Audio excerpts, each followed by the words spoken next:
Good evening. While we wait for all the viewers to enter the Zoom, I want to remind you that Vote 411 is now available. Vote 411 can provide you with information about the candidates you will be voting for and has a printout feature so you can take your choices with you to the polls. And now for tonight's forums. Good evening. I am Anitra Steele, the chair of the League of Women Voters Forums Committee. Welcome to our forum for the Independence Mayor. This forum is sponsored by the League of Women Voters of Kansas City, Jackson, Clay, and Platte counties. The forum will be recorded and available on the League's webpage, lwvkc.org, and on YouTube. We send a special welcome to the League of Women Voters member Sharon Hanna, who organized a watch party for independence voters. The League of Women Voters is a trusted grassroots, nonpartisan organization whose members do the hands-on work to safeguard democracy. While we neither endorse or oppose candidates or political parties, we are directly involved with sharing the important issues. Our mission is to empower voters and to defend our democracy. We envision a democracy where every citizen has the knowledge, the right, the desire, and the confidence to vote. Our membership is open to everyone. I'd like for you all to know the other League members volunteering with me. Stephanie Revels is our timekeeper, and our Zoom is monitored by Laura Mountjoy. The public has sent in the questions via the League's website, lwvkc.org. Tonight, we welcome our moderator, Charlie Keegan, a KSHB Channel 41 news and political reporter. Welcome, candidates and Charlie. Thank you so much, Anitra. I am delighted to join you and the candidates here for this forum tonight. Tonight, you'll hear from candidates running for Independence Mayor. Now, these forums last approximately 90 minutes. I'm going to ask each candidate the same question. As you heard, these questions came to us from the public, from voters. Now, we'll just kind of flip-flop between our two candidates here in answering questions back and forth. So who goes first? But you'll each answer all the questions. We have 15 of them. Candidates will have 90 seconds to respond to each question, and then we're going to give you each 2 minutes at the very end for your closing statements. Now, all of the candidates running for this seat here of mayor got an invite from the League of Women Voters, and we welcome the candidates who are participating in tonight's forum. Candidates, I ask that you please answer the question you're asked and stick to the topic. There will be no rebuttals, but you can always go back to an issue or particular point during your closing remarks at the end. So remember that. My questions to start off with the first one's very much about you, and then the rest of them are very topic oriented. So our first question, and Bridget McCandless, you'll answer this first, is just to introduce yourself and tell us what qualifies you to be mayor. Thank you very much, Charlie. I want to give my great appreciation to League of Women Voters. They do exceptional work in defending democracy and making sure that we have informed voters. So I will start. My name is Dr. Bridget McCandless. I am an internist by training, and I practiced most of my career here in Independence. Part of it was working at a free clinic that I started, where I took care of thousands of people who had no health insurance, but were going to work every day. And that was very, very impactful training for me and an opportunity to give back and love my community. I later became the CEO of the Health Forward Foundation, and this is an organization that gave grants all around the community. By the time I left being on the board and being the CEO, we had given about $250 million away. Right now, they have $900 million in assets. So I have been the CEO of a large organization. I understand how to run a budget. I understand long-term investment. Those are things that make me ready to be mayor. And being mayor is more than just being one of the body. You also have important jobs of being an ambassador, being part of regional decision making, but representing your city well and being a solid, thoughtful member of the 7-person board of directors for your city, which is your city council. So thank you. Thank you so much. Kevin King, we'll ask you to please introduce yourself and tell us about your qualities for mayor. Well, first of all, I'm Kevin King. Charlie, I want to thank you for taking the time and the League of Women Voters for hosting this. I'm a husband, I'm a father, I'm a grandfather. I coached for a long time. I'm a scout leader. I ran the Roofers Union for 13 years. I was also the vice president of the Kansas City Building Trades and also the secretary treasurer of the state building trades for quite a while. You know, one of the things that I learned is how to be a good leader and manage health and welfare funds, pensions, day-to-day operations, the funds of the union, and to be transparent and be accountable. And when things went wrong, it was up to me to fix them. The last 4 years, there's been a lack of transparency and accountability in this city. And I feel like I have the leadership skills to move this city forward in a more positive direction and make sure that our citizens are being heard, their voices are listened to. And I think that's a very important thing moving forward. Thank you. Thank you so much. Our next question has to do with teamwork. And Kevin King, you'll be the first to answer this one as we go back and forth. This voter wrote that much of the campaign has included criticism of the current city council. This voter says that to be effective as a governing body, it requires collaboration. And as mayor, you'll need to work closely with the body to move the city forward. So, how will you build a productive working relationship with the current council? Kevin King. Well, I think trust is being built on, being heard. In my leadership, I'm going to make sure that we listen to everybody, not just the city council, but the members, the citizens of this city. I think it's important. I don't feel like we should be making deals without having the voices heard of the city and the citizens of Independence. It is important that we're public with what we do. We also need transparency and accountability with everybody.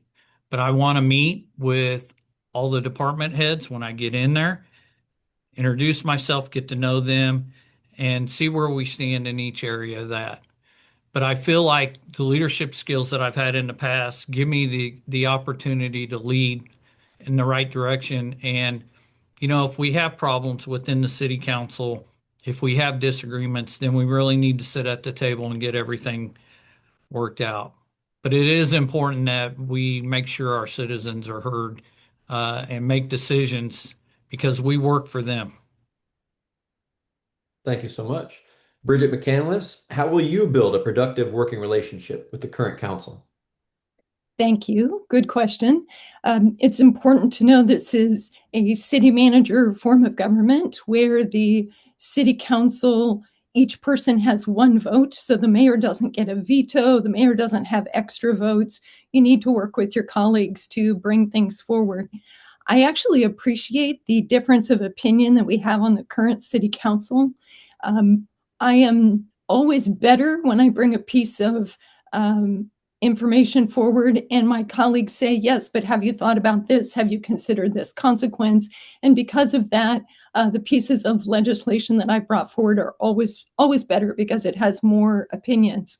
The other is that we come with very different skill sets on the council. And so being able to play off of the talents and background that one has that another appreciates. Some have more experience and time that they've been on the council, and that's important as well. That being said, we can't discount the expertise of the staff in the room.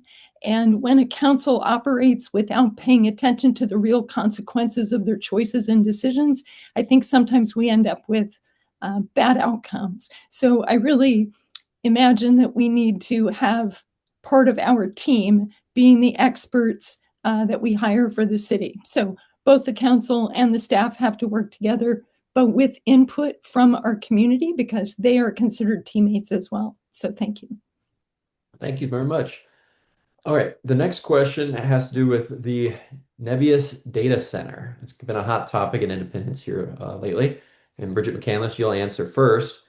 This voter asks, what do you think are the primary pros and cons for this partnership with the city and the city's residents? The voter is particularly concerned about the building being in Tornado Alley and the effects that it could have on demand for water, power, and generating heat around the data center. So with that, I'll let you take it away. Thank you very much.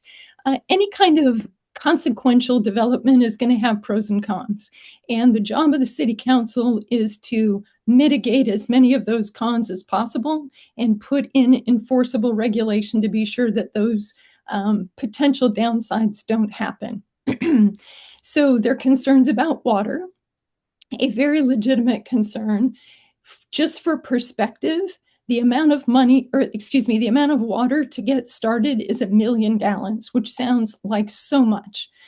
But our biggest user in Independence uses 1 million gallons every 6 days. So the 1 million gallons that is used once to charge the data center is small compared to what other users use. Power, we have figured out how to have the data center build and pay for its own power, completely separate from the residential ratepayers. The pros, some of those come from this. The data center will be infusing some dollars into the utility to upgrade its infrastructure. It offers additional dollars for our general fund to do some of the things that we have always wanted to do, but we've been too cash starved to do. And it also gives substantial income to the school districts. And certainly labor has been excited about what it can do for job creation, especially among the trades. So in 90 seconds, that is a complex answer to this important question. Thank you so much. Kevin King will ask you too, what do you think are the primary pros and cons of a partnership with Independence and this data center and its impact on the residents? Well, look, I think there are a couple things here. You know, the closed loop water system, I believe, is better for the city. I'm going to say that my understanding is that it took 1.4 million gallons for each building. So that's what I was told, in 400 to 600,000 gallons a year, which is significantly less than what they thought it was going to be to begin with. It's only 4 buildings instead of 8 to 10, as they had told everybody else before. If the revenue generated from this is actually truthful for what they're saying, then I think it could be a benefit to the city. Here's my concerns. You know, the environmental issues, the sound, the lights, the eagle's nest that's around there, the cluster of houses and families that are right down the street from this. And in fact, I would say they're close enough where you could take a rock and throw it and it would be in this area that they're going to build this. But when I asked questions about a lot of this, when I attended the public meeting, I did not get any answers. That's disturbing and quite frankly frustrating for people that want to learn more about this project. You know, I think we need to slow the process down. You know, people need to understand what's going on here, and people need to get their questions answered. And I I'm gonna just have feel to, like Kevin, I'm gonna have to that's not stop you there. happening. So, yeah. All right. Thank you so much. Kevin King, you'll be the first to answer this next question. It's about IPL. This voter wrote that utility costs and management have been a central point of debate for years in Independence. So they want to know, what is your long-term vision for Independence Power and Light? Should the city continue to own this utility? Should the city explore alternative management? Or should the city even consider selling the utility? Kevin King, you're first. First, right off the bat, great question. We do not want to, I don't feel like we should sell IPL. It's part of our city, and I think we need to expand on it. I think, the utilities serve our residents first, and that's really important. We also need to make sure that we keep the rates down for our residents as well.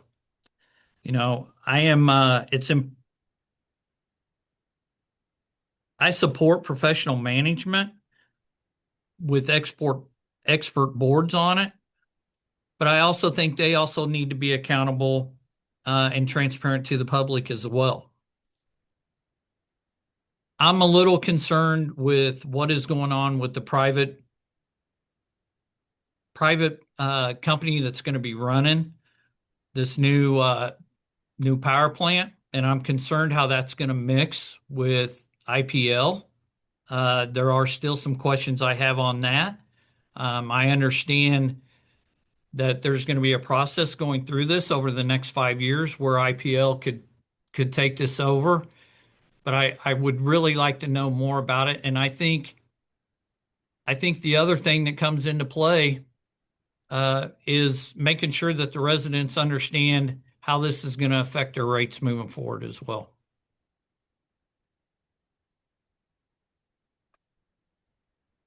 Charlie, you're on mute. Yeah, dang it. Thank you. Please, Bridget McCandless, tell us what your long-term vision is for Independence Power and Light. Thank you. Well, let's take care of, I don't think we should sell the utility. We really wanted a great study to ask what it would cost to invest in it, what different approaches might be. It came back hands down that keeping it was the right answer. The second question was about management. This is a big organization. It needs to run as a business, and it needs a really sophisticated board to think about what the best decisions are. Right now, if they need light poles, they have to come to the city council to get permission to purchase those. Those decisions probably don't belong at the city council level. The council should be making decisions like, do we agree with rate increases, overseeing their budget from the global standpoint, not the micro standpoint. And that way the council is making just decisions that it has to, and a board of experts is making the decisions on a day-to-day basis. This is something that's going to come up for a vote, I'm guessing probably in August. It does require a change of the charter in order to have this separate operating board. But certainly, as we increase the size of the utility, the need for those day-to-day operational decisions are going to be more important. It also keeps politics out of the decisions about electricity because we're serving 58,000 customers. We need to be able to do that with great expertise and reliability. So that's my thoughts on IPL. Thank you so much. We're going to stay on that topic somewhat here for our next question. Bridget McCandless, you'll answer this one first. It's asked, how will you address utility rates? Think electricity, of course, but also water, sewer, the different utilities the city's in charge of. So how will you address utility rates while ensuring the infrastructure for water and electricity remains modern and reliable?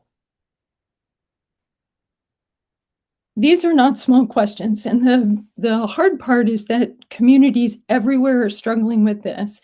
Many of us built a huge amount of infrastructure all at the same time, which means it's all aging at the same time.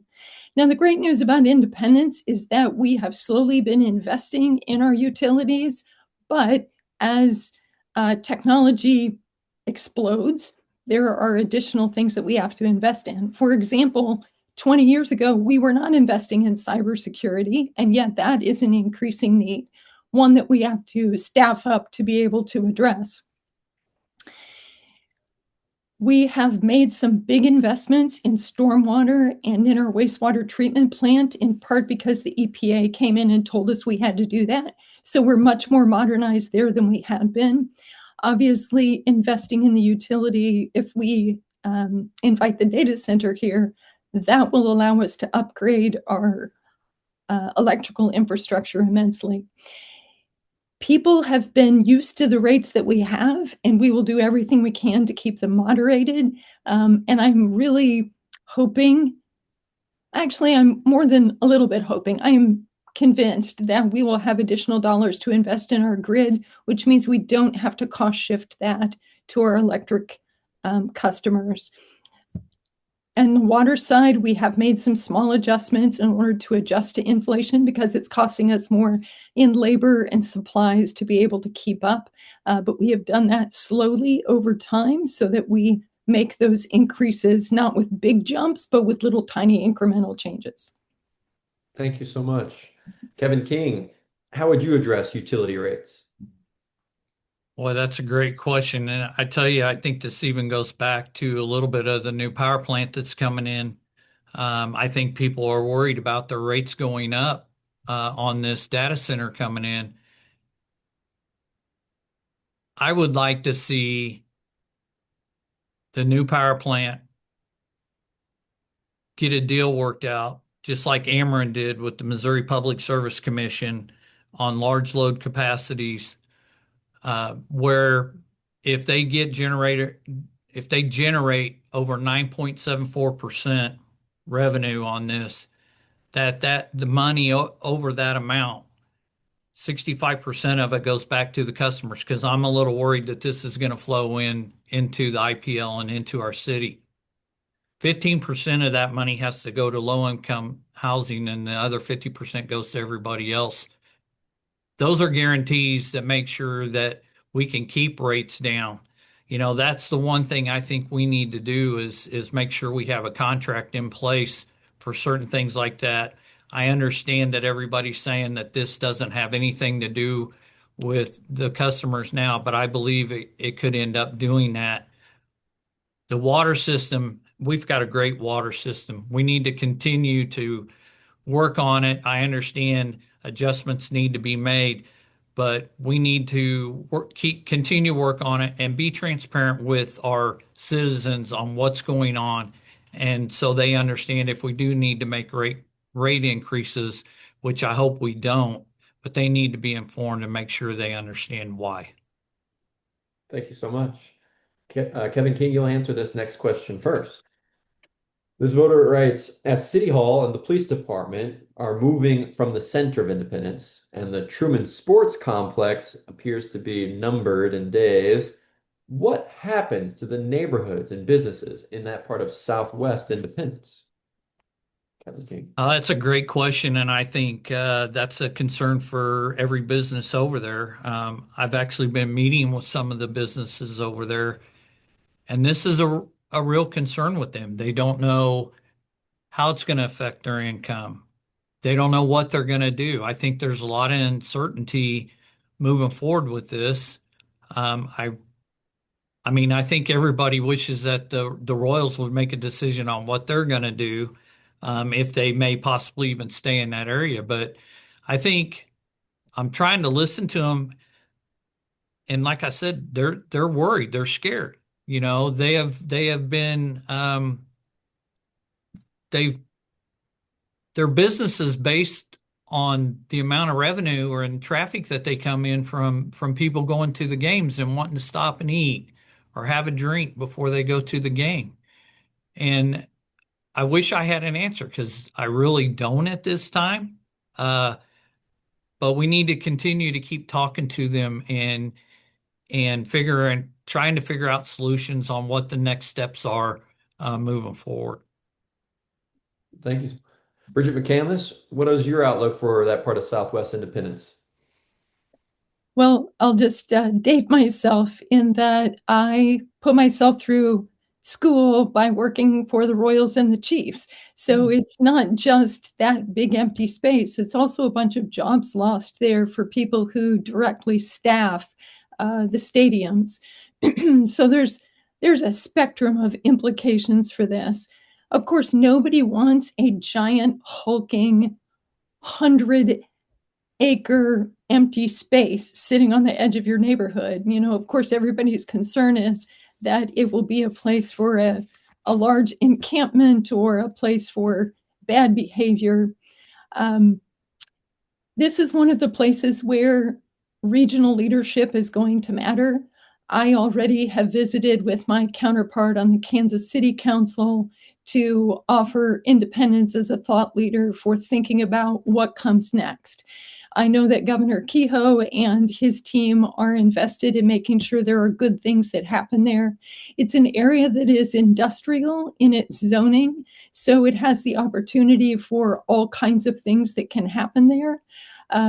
It abuts all kinds of industrial warehouse manufacturing. So that may be one of the opportunities, is to subdivide that space into the ability to bring a large manufacturing in there. I've heard people who want racetracks there. There's, I think, as many opportunities as there are people, but it's going to take good, solid leadership from the entire region to be able to come up with a good answer. Thank you both so much. Okay, as is our tradition here, Bridget McCandless, you'll answer this question next, and it has to do with schools. The Independent School District has a $60 million bond on the April ballot. How do you see the city and school district working together to improve community outcomes? Well, I have to say the Independent School District has 14,000 students in it. It has many, many employees who live in Independence, so they are an integral part of the community. We are lucky that they are such a high quality school district. That makes it easy for us to talk about attracting people to our town.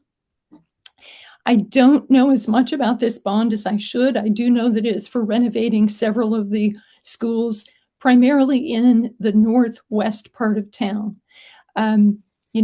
Bonding is right now a hot topic because bonds are paid back primarily through property tax, and it's a difficult time, especially with changes at the county, to be asking for bonding authority.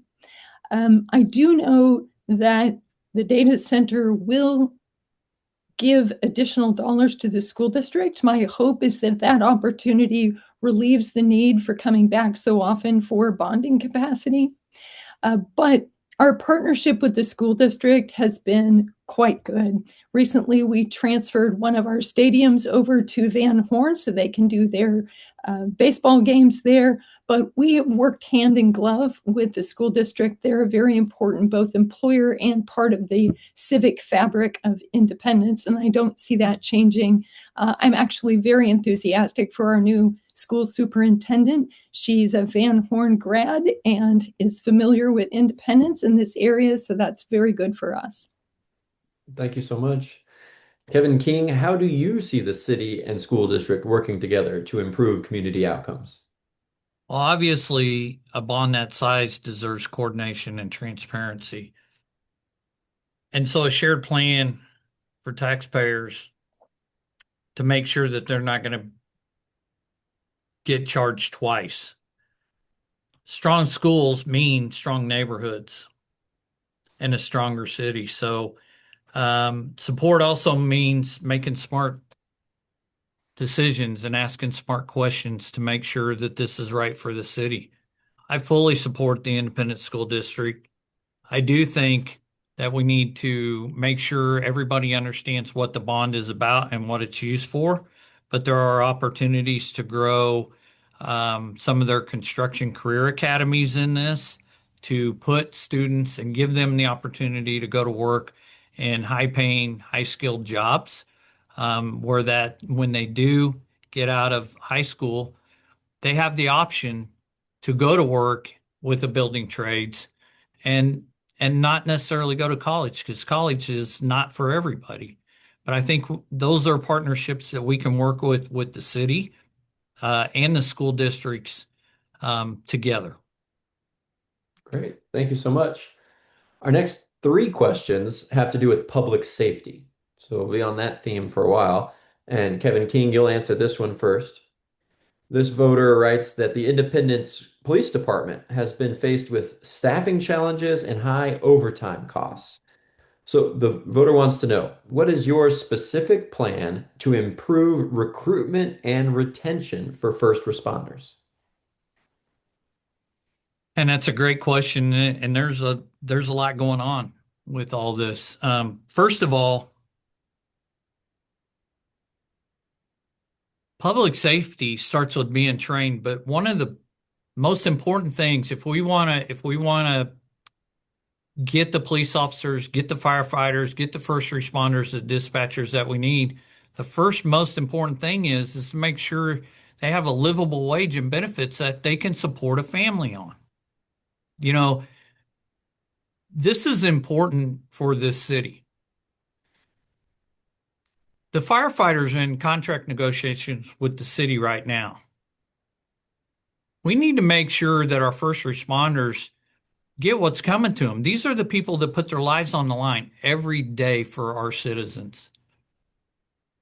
They don't think about the money when they're out there. They do what their heart tells them to do. And I applaud them for that. And I fully support the first responders. We need to take care of them, though. If we're not going to pay a livable wage to them, they're going to go someplace else to another city, to another town and go to work. We're short 30 officers approximately with the police. We're also short about 15 firefighters. It's important that we take care of them. I support them 100%, and I feel like our city council should too. And I challenge him to get this done, because the longer it sits back, and if we don't get something worked out, we're going to lose firefighters. We've got firefighters living on state aid. That is not right. Trying to raise a family, trying to work a job and protect your family, and having to draw state aid to provide to your family is just not right. Thank you, Kevin. I'll have to stop you there. And Bridget McCandless, now to you. What is your specific plan to improve recruitment and retention for first responders? Okay, so your question was primarily about police, so I'll answer it from that lens. Independence has competitive pay and benefits for its police officers. I am proud that we've been able to bring in recruiting classes over the last year. I've attended, I think, 5 different ceremonies for inducting new officers. Investing in training is another really important part of being sure that our first responders are safe in their jobs.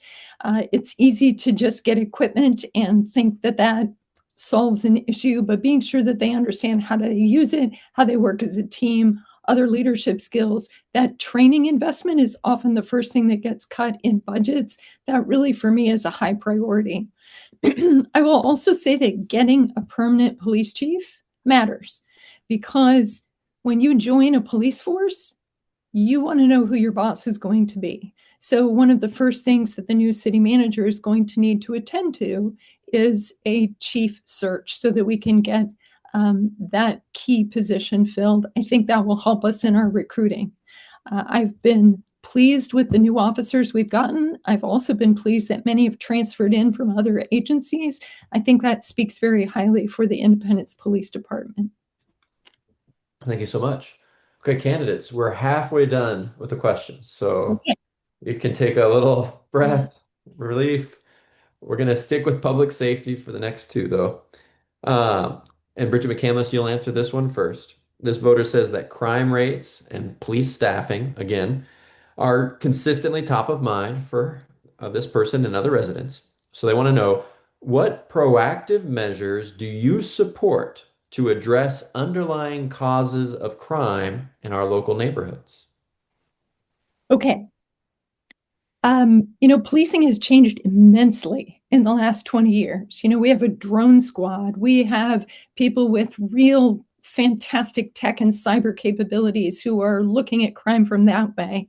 We have regional partnerships with the FBI and with regional drug force, et cetera. So those things have been increasing and improving, but community policing is really the heart and soul of this work. And we've gone back to a neighborhood community policing model, which I think is going to pay great dividends.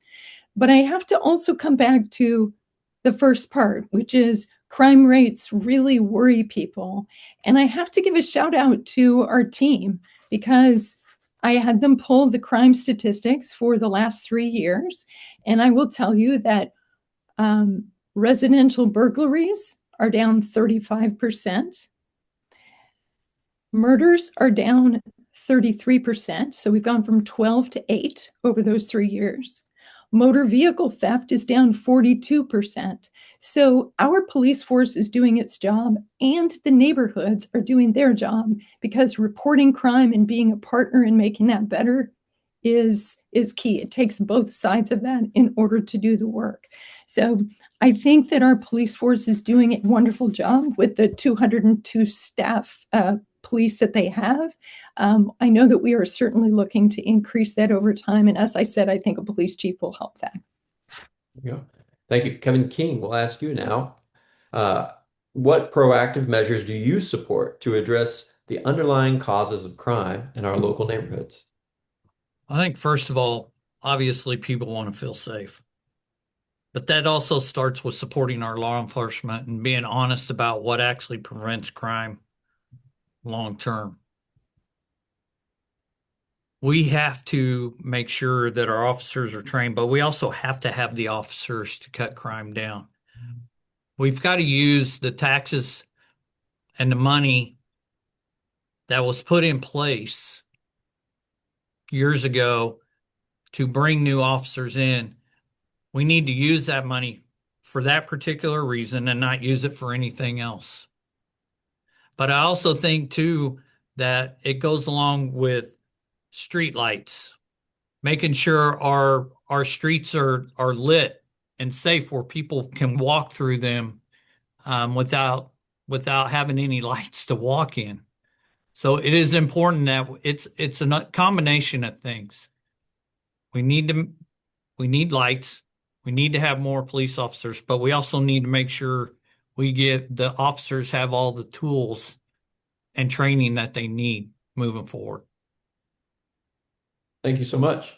All right, one more public safety question. And Kevin King, you'll answer this one first. Mm-hmm. How would you address police car chases and the impacts they have on other drivers and property, like uninvolved drivers and property? Yeah, great question. I know this has been a little bit of a hot topic but let me say, first of all, my immediate family is in law enforcement. I support the policy in place. But here's the thing that we need to do and we don't do. We were talking about training and tools and having the right equipment. I think Bridget mentioned it earlier. We don't have the proper tools on police chases. We have the stop sticks, but we have no vehicles at all that are equipped with the Star Chase GPS or the grapplers. I know that there have been chases, and one in particular where we had a car going down the street and we've been chasing them for a little bit. They had to call the Lee Summit Police Department, I believe, to bring one of their cars out that was equipped with the grappler. When he got to the car, it was deployed and it stopped the car immediately. If we want to continue to make sure that we still are involved in police chases, we just got to make sure that the police are supported and give them the resources that they need. Do we need some training? Yeah, probably so. But I think that if we don't give them the opportunity to get the tools and resources that they need, that we're going to continue to talk about this. I understand it's unfortunate that we've had chases where there have been fatalities. But I think training and getting the resources that we need to stop these are really important.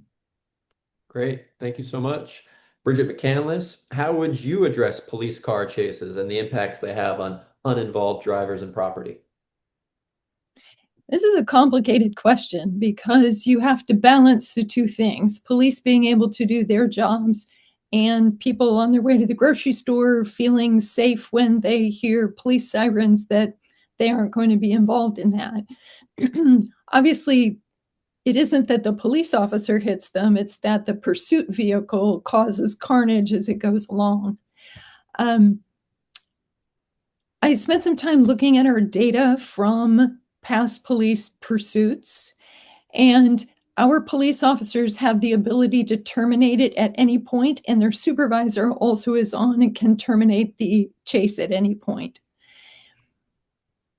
We have to be sure that we consider our policies and look at them periodically. On March 9th, our police chief, Brinkley, is going to bring some recommendations to the city council because they have gone through and looked at other policies in other communities. That, I think, is going to be really important for us to hear his recommendations, in part because he comes from somewhere else and he has fresh eyes to look at this issue and to also visit with his current officers to see how we approach that. I know that our team gets good training in police pursuits, but we also have to really balance unintended consequences against the need for them to pursue, sometimes when they don't know necessarily who's in the car. Great. Thank you so much. All right, Bridget McCandless, you'll answer this next question first. It has to do with development. This voter writes, with projects like the Eastgate Commerce Center and redevelopment of older shopping areas, growth is a major topic in Independence. So how do you plan to balance the use of tax incentives like TIFs and CIDs for developers with the need to protect city's tax base for basic services like roads and parks? Did that make sense? Yes, fantastic question. So economic development in Independence requires some incentives for folks to come to town. We have a lot of open storefronts. We have places that we want infill businesses. We want redevelopment. So I'm going to pick on Nolan Fashion Square as an example. This is an area that's been abandoned for, more than 10 years. And it's caused a lot of blight and increased activity there that we don't want happening in our neighborhoods. That area is going to take some incentive for a developer to come in and take the risk of redeveloping that and attracting new businesses. The way that we structure these is where you have an area that's generating no income tax. When new development comes in, we give them half the increase in the sales tax, and we give the city half. We call that our EATs. TIF, we have to be sure that we never again guarantee debt for a developer, because we've gotten burned in the past and we have outstanding debt that we are still retiring. We've made those changes. So we've been using these incentives, I think, much more wisely in recent developments than some of the choices that we've made in the past. All right, great. Kevin King, how do you plan to balance the use of tax incentives for developers with the need to protect the city's tax base for services like roads and parks?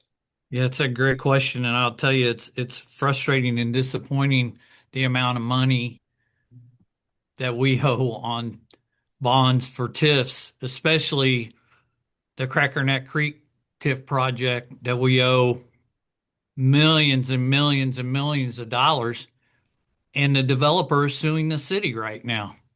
That's a huge concern. People need to look at that project alone.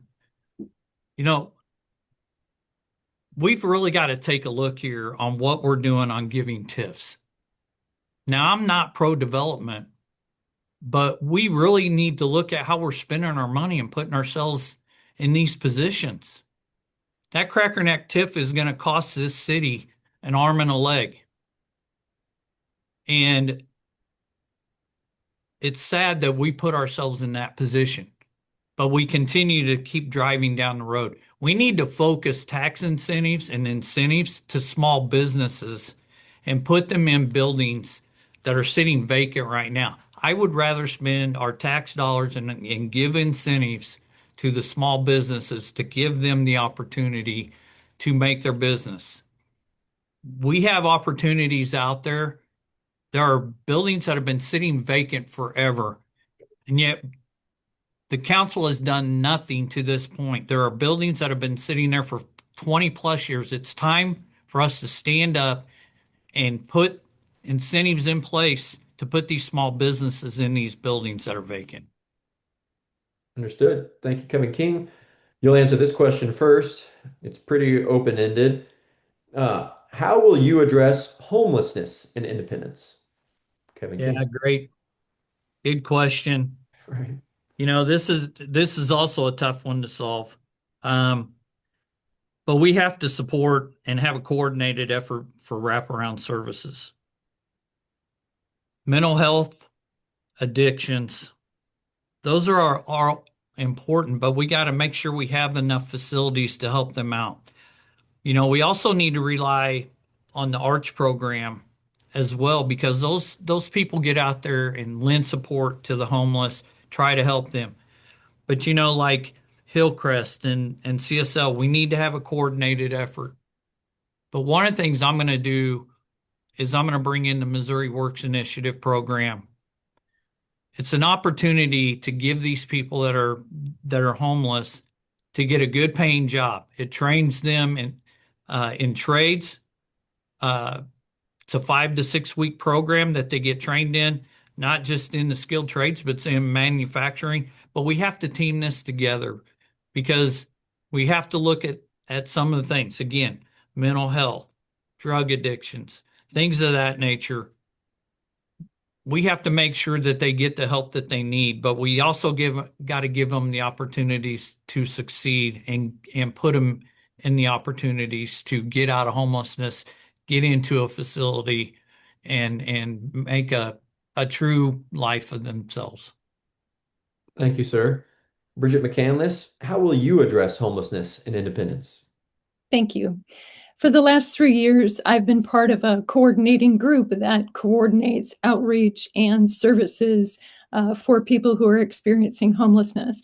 We have about a 25-person group from all of the social service agencies who work together. One of the programs that grew out of that was called Independence Together, where we hire people who are street living homeless to do trash pickup. They have picked up 1.5 million pounds of trash since that program got started. And of that program, all of the people who participated are housed. So that's 18 people who have permanent housing and have a job history now. And some of them have moved on to completely different careers. One gentleman actually went through the home ownership program and bought a house.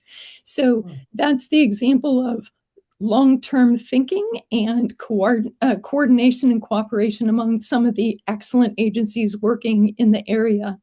The program was so successful that actually MoDOT hired an extra one of our crews to do their highway roadside cleanup. So I never cease to brag on Independence as one of the best places for like collective wisdom and hard work at solving incredible problems.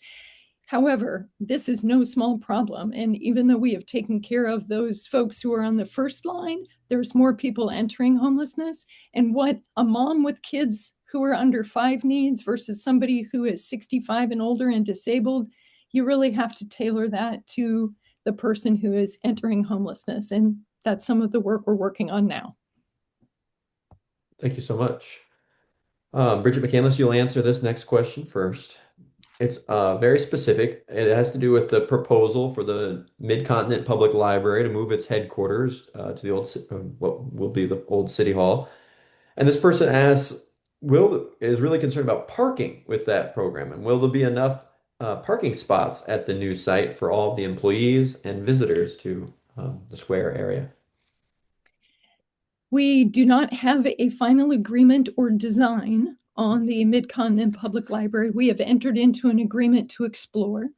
Obviously, you'd have to blow up the old City Hall, which with the state of its foundation may not be that hard to knock it down. They are looking at doing a $47 million reinvestment in that building with additional green space, et cetera. They're thinking that more than 200 employees will be in that building. Now, any kind of design like this requires a parking study, an adequacy study to be sure that we have room for all those people to come to work. Because we don't have their final design phase, I can't tell you how many parking spots they're going to need or how many are built in, but it certainly is one of the things that we have to take into account. Plus, they have trucks that are going to deliver books and equipment, and so they're going to need to be able to drop those things off without disturbing traffic. But I know that our traffic engineers always take a look at what that does to the traffic of an area. Right now, obviously, you have employees in City Hall, you have employees across the street at the police building. So we get those visitors now. We've been able to accommodate them, and I am sure that we will come up with a design that allows them to have a place to park. Thank you so much, Kevin King. A very specific question here about, will there be enough parking should the Mid-Continent Public Library's proposal to move come to fruition? Yeah, good question. I think I want to see drawings. I want to see what it's going to do. The sad part about this is we're moving City Hall out of that building over to the east side that got approved in an executive session without the voters and the taxpayers having any say so whatsoever. That is what is disappointing out of this whole deal. The new library is going to be a great resource for our citizens. But again, we're getting back to this same old, where we're not seeing anything in front of us for the voters and the citizens of this city to make decisions on projects. And that is concerning. If we're going to do this, I don't want to have another meeting like we had at Nebius where we go in and ask questions and they can't answer the questions. I hope that they can get something together, and if they do have public meetings on what this is going to look like, because they should be public meetings. These are our citizens that are going to be visiting this, and they have a right for a say and a voice in this. But they need to be clear and responsible and show what this design is going to look like, and be transparent with the citizens. Thank you so much. All right, our next question has to do with development. I'm kind of on the eastern side of town here. Kevin King, you'll answer this one first. Yeah.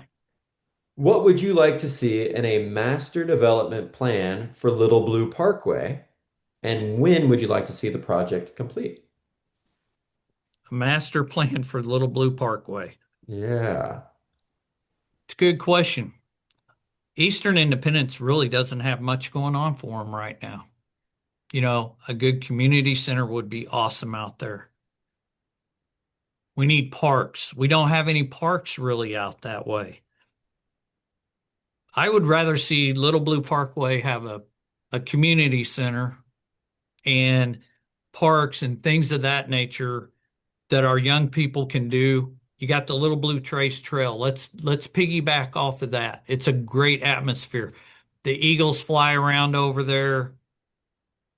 Another concern, you know, that we're not going to have the eagles there when Nebius builds those. But a community center would help a lot, and also places, sports complexes, just things for our citizens to be able to go. And again, I would rather see that stuff down there than us filling it with industrial buildings myself. Thank you, Kevin. Bridget McCandless, we'll ask you the same one. What would you like to see in a master development plan for Little Blue Parkway? And when would you like to see that project complete?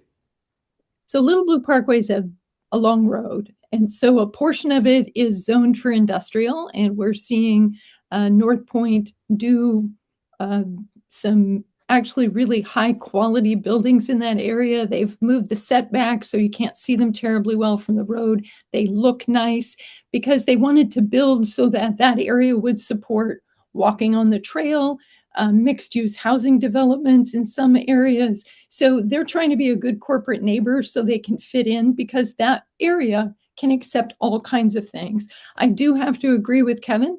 That is a part of town that has been really neglected for its park infrastructure. And so as that area begins to grow and bring in new families, young families especially, we have to be sure that there are places for their kids to play. So that's going to be part of the Parks Master Plan as we think about where those next park investments might go. But I see that being an evolving over probably, I would imagine, 15 to 20 years. It'll take that long to attract developers, put in housing, and finish the industrial development. So those things are all complementary to each other. Thank you so much. All right, this is our last question before you get your closing remarks. And it is a very open-ended question. Bridget McCandless, you'll answer first. Here it is. What question do you wish would have asked you? And then, of course, how would you have answered that question? I think one of the questions that should have been asked is talk about a new city manager and what it is that we are looking for and process for getting a new city manager. The city manager is easily the most important position in the city. That is who all of the direction from the city council flows to the city manager. Then the city manager manages 1,000 employees to do the work of the city. Our city manager moved to Bloomington, and so he left us in October, and we immediately started the search process for a new city manager. We have received some excellent candidates, and so I am delighted that we are in the process of interviewing them and winnowing those down. The things we're looking for are someone with budgetary acumen, somebody who has already led a complex organization like the City of Independence, someone who comes with the ability to direct, attract, and manage high-quality staff to run the departments with a high level of integrity and accountability, both for their staff members and for themselves. And then finally, someone who is an excellent communicator, because we can do all of the great work that we are charged with. And if we don't do a good enough job of bringing the community along with us, then that work just gets harder. It's hard because people get their information now from 1,000 different sources. And so being able to get everybody to come along on a conversation is more challenging. But that's one of the things I'm especially looking for in a new city manager. Thank you so much. Kevin King, same question to you. What question do you wish I had asked you, and how would you have answered the question? No, I think the city manager is a fair question. I think the way the process has gone and who's sitting on that and making the decisions, I mean, to me, that's a conflict of interest when you have people running for a mayor seat and a council seat that are sitting on the committee to do the search is really a concern. I also think that the people of the city need to be involved in this. You know, I understand that they've put people from each district on a committee there, but let's get it out in the open and let people have an opportunity to ask the city manager questions.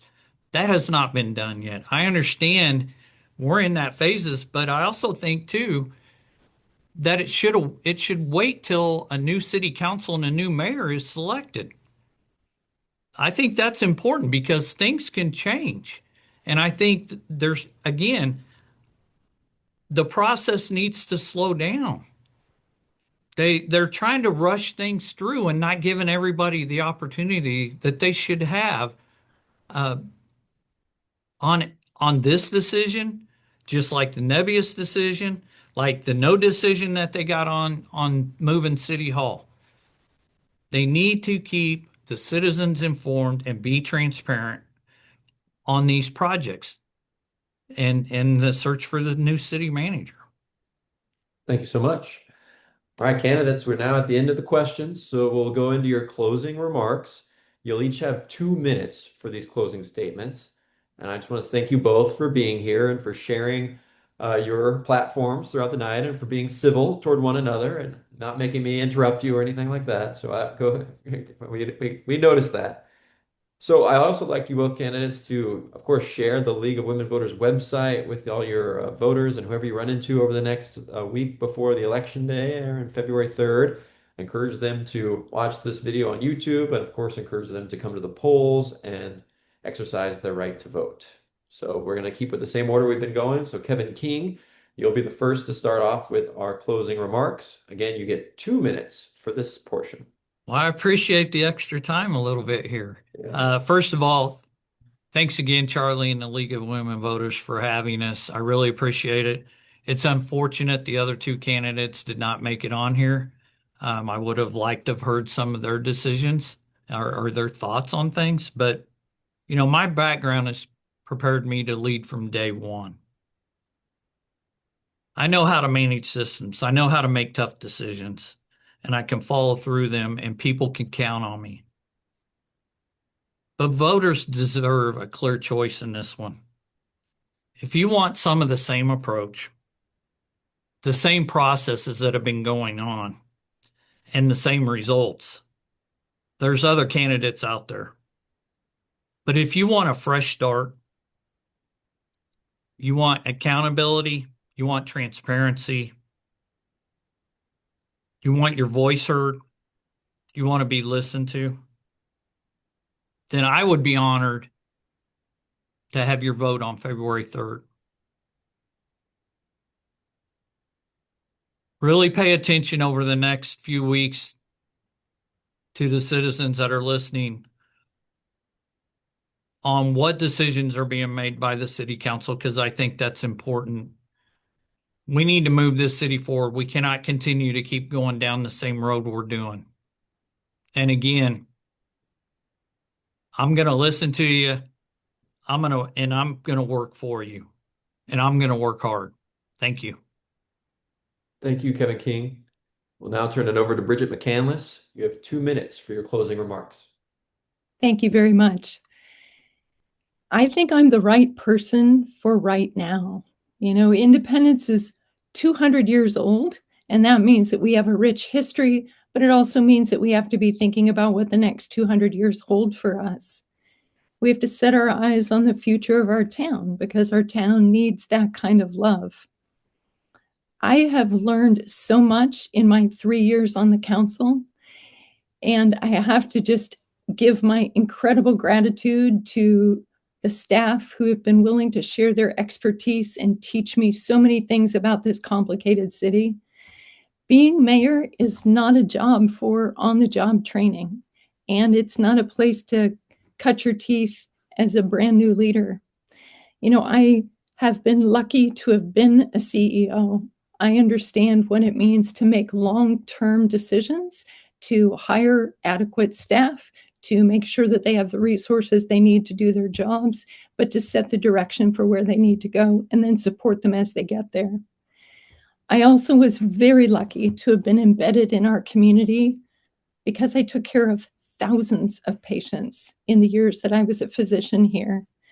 And they were kind enough to teach me what it meant to have a healthy and thriving community.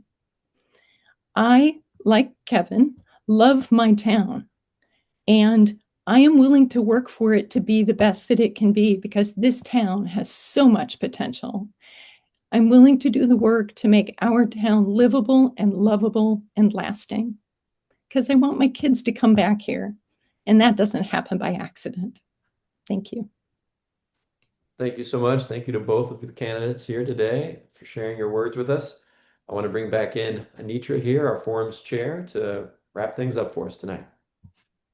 Thank you, audience, for your interest in the February 3rd election.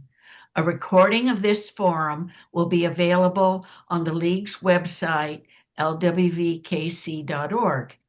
Please take a moment to share our forums via your Facebook, Nextdoor, and other social media channels. And remember, for voting and candidate information, visit lwvkc.org and vote411.org. Thank you and good night. Thank you very much. Thank you.